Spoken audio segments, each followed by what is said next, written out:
2,500 বিয়ের অনুষ্ঠানে বরযাত্রী বেশি আসাকে কেন্দ্র করে উত্তেজনা ছড়িয়ে পড়ে।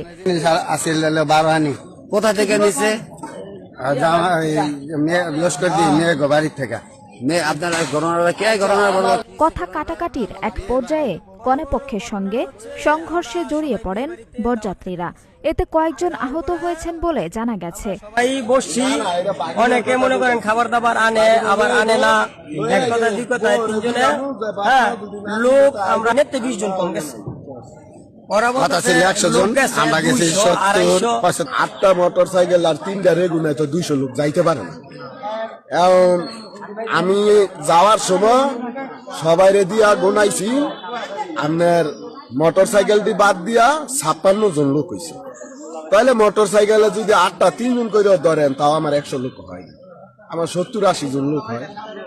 তো আপনার হেরা খাওয়ার টাইম পাস হয়ে যাইতেছে, এরা কেউ খাওয়ায় না, কোনো কথা কয় না মাইনি। হেরা হ্যাঁ মতো একজনে 3 বেঞ্চ খাওয়ায়, একজনে 3 বেঞ্চ খাওয়ায়, লোক নাই। পরে এই আমার স্ত্রী প্রেগনেন্ট, তা আমার স্ত্রী কইতাছে যে আমি কেরম জায়গাতে আমরা আইলাম, এটা কইছে। পরে আমার স্ত্রী আবার একটু মিজাজ হইয়া একটা ফেলেট বাঙ্গালাইতে দেরি আমার স্ত্রী মনে করেন যে আমার ওয়াইফরা 3-4 জনে মারা শুরু।